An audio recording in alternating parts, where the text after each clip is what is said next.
Hola, comrades! Today's topic of interest, Marvel.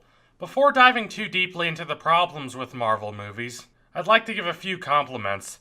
The films are intended to be enormous, entertaining blockbusters, and they thoroughly succeed at this. Speaking as someone who has watched almost every film Marvel has made since the original Iron Man in 2008, I've come out of all of them, except the first two Thor movies, feeling like my time wasn't wasted. I constantly rate them 3 or 4 stars out of 5, and this is a fairly common line of thinking among most critics. While hardcore Marvel fanboys may be disconcerted to see that these films aren't nominated at the Oscars, they are generally fine with critics, unlike DC fanboys, because critics are generally kind to Marvel films.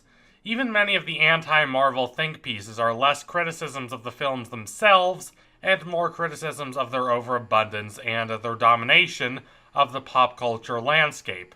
But if you want more from a film than a fairly enjoyable way to spend 2 hours at a theater, Marvel can't consistently give you that. And no, I'm not saying I want every superhero movie to be an intricate, disquieting character drama that serves as a fascinating meditation on power and ethics. What I'm saying is that I'd like Marvel movies better if they stood out more. The best action series, like Mission Impossible and Mad Max, not only feature tight writing, blood-pumping practical effects, and an exhilarating pace, the films that make up those franchises are also distinct from each other. While the aesthetics of all Mad Max films are similar, with the exception of the first, they all feel like they're striving to be different from those that came before them.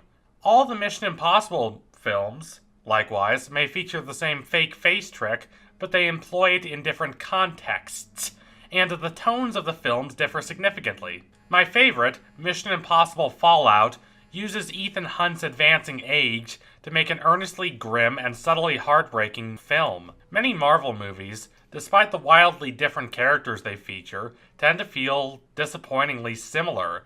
They tend to feel forgettable. The true test of a film is whether you keep thinking about it in the days and weeks after you leave the theater. And while there are Marvel films that pass this test, like Captain America, The Winter Soldier, and most notably, Black Panther, most Marvel movies fail it. Take Ant-Man, for example. I liked that film, more or less. It's very solid. But have I thought about it more than once since I watched it? No. I don't mind that Marvel movies have a formula. What I mind is how rarely they deviate from that formula, or use it to build anything of substance. Marvel has perfected the art of engendering loyalty and building a successful brand without having to do anything daring. This is not necessarily bad, but it is rather soulless. Every few months we get a new film about Ant-Man or Doctor Strange or some other character only comic book superfans had heard of before this decade. Everyone sees it, everyone thinks it's at least okay. The character's name recognition is built up so the audience cheers when they show up in the next Avengers movie. The strategy is honestly genius, and Marvel has again and again proved wrong critics predicting the onset of superhero fatigue. But the art suffers. These films aren't forgettable only because they were created in a hyper-controlled corporate laboratory. Marvel is owned by Disney, which also owns Pixar and Star Wars. But Pixar and Star Wars movies don't feel this forgettable, even when they're not as good as they could have been. Even those who don't like, say, Rogue One, should admit that filming a Star Wars film like a modern, Hurt Locker-esque war movie is an interesting idea. Going outside Disney, look at the Fantastic Beasts franchise. Constantly, these movies, especially the second one, have been panned for being bloated and unnecessary, but at least new ideas are tried, even if they don't work. Honestly, I'd almost prefer Marvel movies being worse and taking more risks, instead of consistently operating at the level of good, but not great. I would care less about how predictable and okay these stories are if they didn't reliably undermine their dramatic stakes with unnecessary jokes. A joking superhero film is fine. One that constantly deflates itself because it doesn't want to be too emotional is not. I want these movies to stand for something and stand for it earnestly. It doesn't have to be anything controversial or explicitly political, but I want confirmation that these movies have blood. I want confirmation that they care enough about the stories being told to be emotionally vulnerable. Why am I supposed to care about our noble heroes defeating the thinly drawn antagonist of the film if the film doesn't care enough to allow a dramatic moment to resonate before throwing in 5 jokes like its audience is a bunch of 5-year-olds with the attention span of a grasshopper? When you look at other successful fantasy movie franchises, you see ambition. Look at the original Harry Potter films or the Lord of the Rings films. Those were about something. Their characters had consistent arcs that developed slowly and honestly over the course of multiple adventures. They were big-budget, audience-pleasing blockbusters to be sure, but they weren't afraid to be bold. They never seemed as calculated as Marvel movies feel. Compared to the back-breaking work that went into staging the Battle of Helm's Deep or bringing Minas Tirith to life, Marvel's CGI-heavy battles seem airy and insubstantial. Harry Potter is as much about the relationships between the main trio of Harry, Ron, and Hermione as the battle against Voldemort for the fate of the world. Marvel tries to make its relationships matter, but mostly it fails. The foremost example of this is its floundering, contrived attempts to pair Black Widow off with various male heroes. There are conflicts between fellow heroes, such as the one between Captain America and Iron Man, that are effective, but even these don't develop. For Marvel films to have the same earnest heart as the original Harry Potter films, they would have to be willing to invest as much time giving weight to relationships as they invest on flashy battle sequences. When its biggest films try to be emotional, they're instead cloying and shallow. Think of the finale of Infinity War, which is supposed to be this enormous emotional cliffhanger, and it worked for a lot of people, but I just walked out of the theater laughing like I'd just finished watching Monty Python and the Holy Grail. It was so overwrought.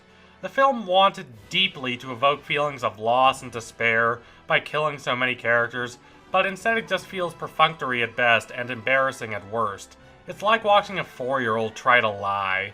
It's so obvious the characters are going to come back. But this would not be a problem if the smaller scale emotional drama worked, but instead this major conflict is in place of smaller scale drama. Everything in many of these movies is designed to appeal to the largest amount of people imaginable. There's a distaste for doing anything to upset fans, but if you want to make art worth remembering, you can't be afraid to be genuinely bold and transgressive. Marvel's artistic conservatism disallows it from having a genius twist, like Rey's parents being revealed to be nobodies in The Last Jedi. A lot of nostalgia cramped Star Wars fanboys hated that twist, but rather than argue why they're wrong, I'm going to point out that this video is not about why Marvel films are bad, because again, Marvel films aren't bad, but rather about why Marvel films are forgettable, and hatred is not the same as forgetting. Because Marvel films are so leanly, perfectly engineered to make gobs of money, they don't have time for anything that could upset a significant portion of the fan base. And that's a recipe for a lot of forgettable films. There's no Marvel movie like Harry Potter and the Deathly Hallows Part 1, which has been unfortunately written off as nothing more than a limp corporate cash grab, but is actually a fascinating exploration of loneliness and longing and betrayal. It's a film about not having the answers and trying to deal with that, even as the burden of not knowing tears old relationships apart. It's one of the best films I've seen about becoming an adult. There's also no Marvel film with a climax like the climax of The Lord of the Rings. For as much as The Lord of the Rings has become synonymous with old-school, morally black-and-white fantasy, let's not forget that in The Lord of the Rings, the epic battle of Aragorn against the forces of Mordor is only the distraction. And let's not forget that the hero basically fails to resist temptation. And let's not forget that the hero cannot enjoy his victory even after he wins because he is too broken. Marvel is never going to make anything like this. To a certain extent, Marvel has realized too many of its movies feel the same, because while its big mashup films are as cumbersome as ever, its smaller scale films have started to feel more intimate and personal lately, at least by the low standards of superhero movies. This is not because the heart of the company earnestly changed, but because Marvel and Disney realized they needed to expand their horizons to avoid making the exact same film over and over again. Winter Soldier is an old-school spy thriller. Spider-Man Homecoming is a bouncy 80s teen romp. Thor Ragnarok takes a lot of inspiration in tone and style from the sci-fi of the 70s and 80s. And of course, Black Panther is an Afro-futurist classic. If any of these Marvel movies are still going to be remembered fondly 30 years from now, it's going to be these. Not the popular but overblown and repetitive and forgettable mashups and by-the-numbers superhero origin stories the company still consistently relies upon.